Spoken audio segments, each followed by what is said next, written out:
High বন্ধুরা, শুভ সকাল। কেমন আছে সবাই? আশা করছি সকলে অনেক বেশি ভালো আছে। আমরাও কিন্তু বেশ ভালো আছি। আর প্রত্যেক দিনের মতো আজকের সকালবেলাটাও কিন্তু এরকম ঘরবাড়িগুলো গুছিয়ে রেখে চলে যাচ্ছি আমি দোকানে। কিছুটা বাসনপত্র ছিল, সেগুলো মেজেছি। ঘরবাড়িগুলো গুছিয়ে ঝাড়ঝুট দিয়ে খুব তাড়াহুড়োর মধ্যে মুরগিদেরকে খেতে দিয়েছি। আর যেদিন না ঘুম থেকে উঠতে একটু দেরি হয়ে যায়, সেদিন কিন্তু আমি আর বাড়ির কাজগুলো দেখানোর সময় পাই না। এখন সমস্ত কাজকর্ম গুছিয়ে দেখো কতটা কুয়াশা আছে, তার মধ্যে ঈশাকে কোলে নিয়ে অনেকটা পথই কিন্তু হেঁটে হেঁটে চলে এসেছি দোকানে। আর যারা আমার নিয়তন ব্লগ দেখে থাকো তারা তো নিশ্চয়ই জানো যে সকালবেলা উঠেই আগে আমার কাজ হচ্ছে সংসারের কাজকর্ম করে আমার দোকান খোলা। ঘরে বাইরে দুদিকেই কিন্তু আমার একা হাতে সুন্দরভাবে সামলে নিতে হয়। যাই হোক, গ্যাসের ওপরটা নোংরা থাকলে একেবারেই ভালো লাগে না যতই কাজকর্ম করি। আর এই নোংরা জিনিসের ওপর কিন্তু কাজকর্ম করতে গেলে আলসেমি কুড়েমি যেন একটু বেশিই মনে হয়। যাই হোক, যতই নিজের শরীরের ভিতরে আলসেমি কুড়েমি যতই যাই থাকুক না কেন, কাজগুলো তো আমি তার জন্য ফেলে রাখতে পারি না। আমার কাজ তো আমাকেই করতে হবে। আর যতটা চেষ্টা করি পরিষ্কার পরিচ্ছন্ন করে কাজগুলো করার জন্য। আর এখন 1 কাপ চা খেয়ে নেবো, একটু এনার্জিটা বাড়িয়ে আরও কাজকর্মগুলো করে নেব। আর 1 কাপ লিগার চা খাওয়ার পরপরই আমি এতগুলো বাসনপত্র মেজে নিয়ে আসলাম। আর এটা ছিল আমার দোকানের পিছনের পার্ট। এখানে আমি কিছু কিছু বাসনপত্র মেজে রাখি, যেগুলো দোকানে খাওয়া দাওয়া হয় সেগুলোই এখানে থাকে, আর বাদবাকিটা বাড়িতেই থাকে। যাও, আর দোকানেই তো আমার রান্নাবান্নাগুলো করি দুপুরবেলা। এখানে দেখো ছোট্ট একটা সবজির থাকা আছে, তার মধ্যে আমি সবজিগুলো সব কিছু নিয়ে নিলাম। নিয়ে এখন এক এক করে গুছিয়ে রেখে দিচ্ছি।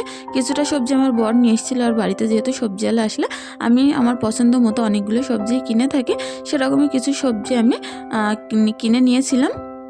আর যতই যাই হোক, দোকানে থাকলেও কি নিজের আলসেমি কুড়েমির জন্য সংসারটাকে তো আর অগোছালো করে রাখতে পারি না। সংসারটাকে সবসময় চেষ্টা করি সুন্দর করে গুছিয়ে রাখার জন্য। আর আমার কাজকর্মগুলো একটু সুন্দর করে পরিষ্কার করে পরিচ্ছন্ন করে তোমাদের সামনে আনার জন্য।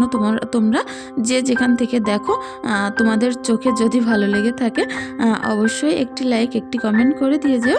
আর যদি খারাপ লেগে থাকে অবশ্যই কমেন্টের মাধ্যমে জানিও। আমি চেষ্টা করব আমার পরবর্তী ভিডিওর ভিতরে যেসব ভুল ত্রুটিগুলো আছে সেগুলো শুধরে নেওয়ার জন্য। যাই হোক, এখন অনেকগুলো চুনোপুঁটি মাছ নিয়েছিলাম, সেগুলো আমি সুন্দর করে বেছে কুটে একেবারে ধুয়ে নিচ্ছি ঝুড়ির মধ্যে ফেলেই। আর চুনো মাছের কিন্তু একটু পেট টিপে নিতে হয়, নিলেই কিন্তু ময়লাগুলো বেরিয়ে যায়। এগুলো যেহেতু বেশিরভাগই ছিল মরুলো মাছ, সবগুলোর আমি সুন্দর করে ঘষে এর গা থেকে যত আঁশ ছিল সেগুলো আমি ছাড়িয়ে নিয়ে ধোয়ার পরে পেটটা টিপে ময়লাগুলো বের করে নিয়েছিলাম। নিয়ে সুন্দর করে ধুয়ে একপাশে রাখলাম। আর এগুলো ছিল, একটা ছিল পুঁটি মাছ, একটা কাল করব দেখি ভেজে।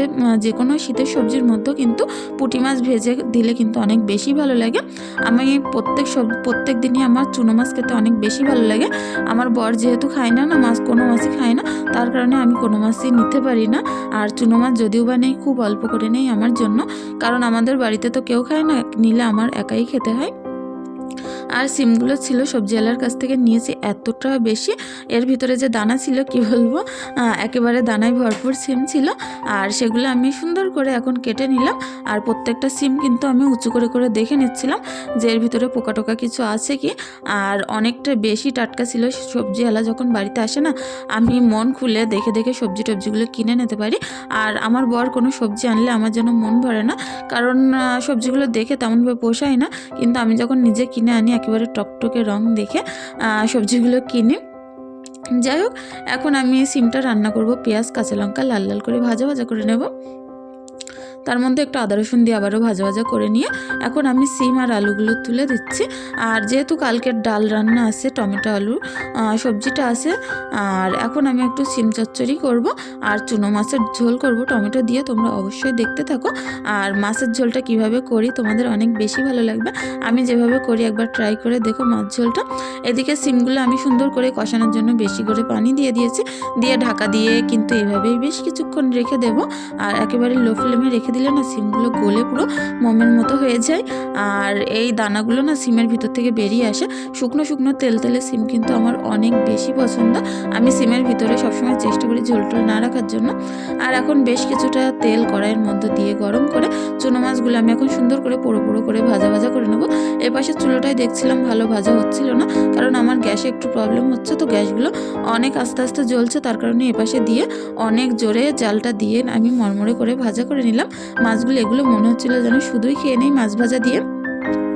যাই হোক, এর মধ্যে আরও একটুখানি তেল দিয়ে আমি এখন পেঁয়াজ, কাঁচা লঙ্কা, আদা রসুন বাটা এগুলো দিয়ে সুন্দর করে নেড়ে চেড়ে কিন্তু এর মধ্যে একটুখানি পানি দিয়ে দেব। দিয়ে নুন, হলুদ, লঙ্কার গুঁড়ো, জিরের গুঁড়ো যেমনই দেই রোজই তেমনই দেব। শুধু গরম মশলাটা দেবো না, মাছ ঝোলের ভিতরে জিরের গুঁড়োটার জন্য না মাছ ঝোলের একটা সুন্দর ফ্লেভার আসে।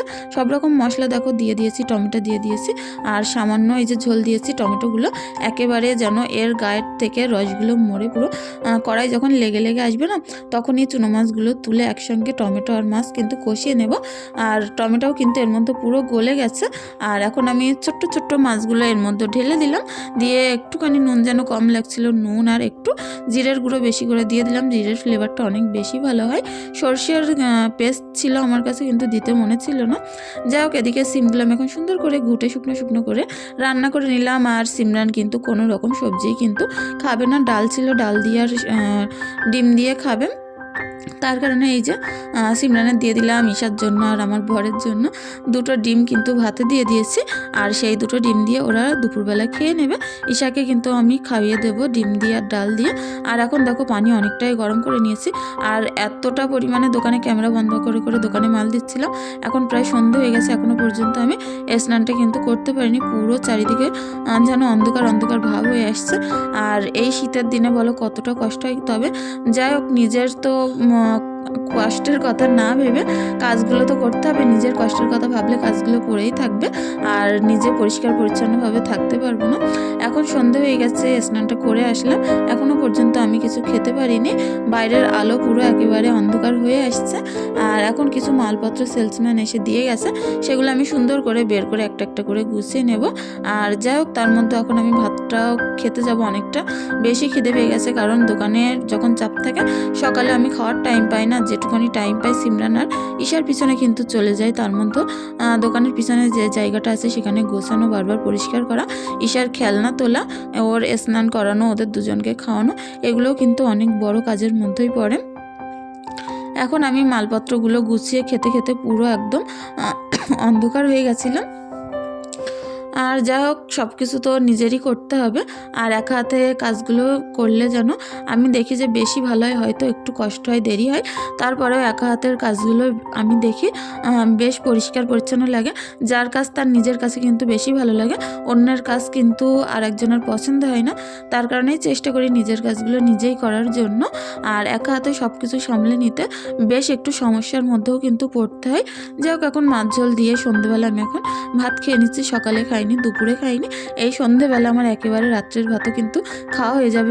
বেলা করে খেলে না রাত্রেও আর কিছু ভাত টাত খাওয়া যায় না, অল্প কিছু খেলেই কিন্তু হয়ে যায়। আর আমি রাত্রে কোনো দিনে ভাত খাই না, সন্ধ্যেবেলা টুকিটাকি যেগুলো করি সেগুলো খেয়ে ঘুমিয়ে পড়ি। এটা আমার খুব একটা বড় বদ অভ্যাস। যাই হোক, ঝাল ডলে এখন আমি ভাতগুলো খেয়ে নিচ্ছিলাম অনেকটা তৃপ্তি সহকারে।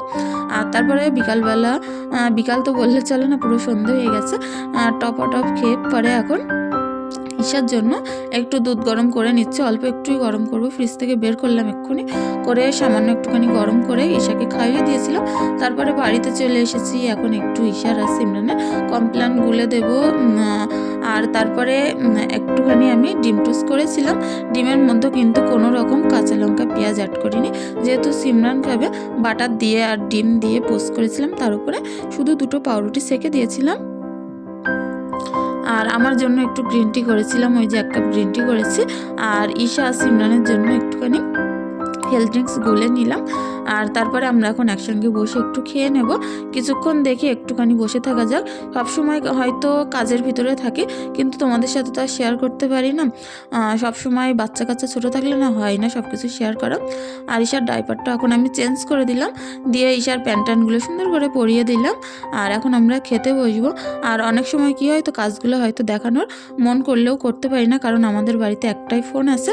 আর এই ফোনটা নিয়ে ঈশার হাতে দিয়ে দিলে ও একটু ফোন দেখে চুপচাপ, আর আমি সেই ফাঁকে কাজগুলো করে নেই। তখন আমার ভিডিওগুলো আর হয়তো তোলা হয় না ঈশার হাতে যখন থাকে। আর বেশিরভাগ কাজকর্মগুলোই সেজন্যই আমি তোমাদের সামনে আনতে পারি না। আর এখন সুন্দর করে দেখো ঈশা বাটার টোস্টটা খেয়ে নিচ্ছে ডিম দিয়ে করা। আর ওদিকে ও কিন্তু ওর যে হেলথ ড্রিঙ্কসটা ছিল তার মধ্যে একটু চুবিয়ে চুবিয়ে খাচ্ছিল অনেক মজা করে। এমনি যে কোনো জিনিসে বাটার দিলে একটু টেস্টটা কিন্তু অসাধারণ আসে। যাই হোক আমিও খাচ্ছিলাম তৃপ্তি সহকারে। আর দেখো কতটা সফট ছিল, আর ডিমের লেয়ারটা ছিল খুব পাতলা, অনেক বেশি ভালো লাগছিল। কিছু কিছু সন্ধ্যায় একটু অন্যরকম খেলে কিন্তু ভালো লাগে, সব দিন একই জিনিস বেশ ভালো লাগে না। আর যে যেখান থেকে দেখছো বন্ধুরা তোমরা আমার এই ভিডিওটি, তোমাদের কাছে একটি অনুরোধ রইল, প্লিজ চ্যানেলটি সাবস্ক্রাইব করে পাশে থেকো। আর যদি বেশি কিছু ভালো লেগে থাকে অবশ্যই একটি লাইক একটি কমেন্ট করে দিয়ে যাও। তার মধ্যে এই সিমরানের দেখো সামনের দাঁত কিন্তু পরে পুরো ফাঁকা হয়ে গেছে, ও কিন্তু কিছুই খেতে পারছিল না। আর সিমরান আর রিশা যে এতটা বেশি মারামারি করে সেটা তো বলার কথা নাই, একমাত্র আমিই জানি যে এদের দুজনকে আমি কিভাবে সারাদিন আলাদা আলাদা রাখার চেষ্টা করি। এক ঘরে আসলেই কিন্তু এদের মারামারি কোনোদিনই থামে না। যতই দুজনে অনেকটা বয়সের ডিফারেন্স হলেও কি এরা অনেকটা বেশি মারামারি দুষ্টুমি করে। এখন সিমরানের একটা খাতা নিয়ে এসে কাড়াকুড়ি করছিল।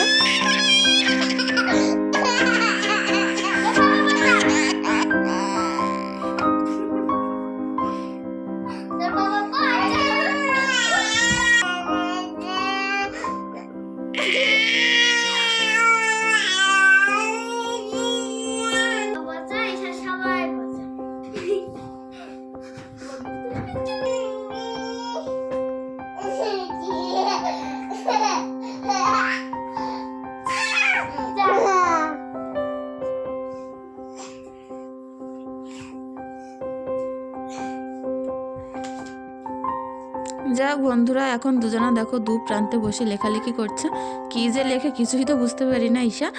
যা হোক দুজনার পিছন ঘুরে বসিয়ে দিয়েছি, দুজন দুদিকে ফিরে লিখলে আর কোনো ঝামেলাই হবে না। আর এখন দেখো ঈশা বকবক বকবক করে, ও কিন্তু এমনই সারাদিন বকে, আর অনেকটা কাশিও হচ্ছিল ওর। আর আজকের ভিডিওটি আর বেশি দূর বাড়াবো না, এখানেই শেষ করব। সকালে অনেক বেশি ভালো থেকো, সুস্থ থেকো এই কামনাই করি।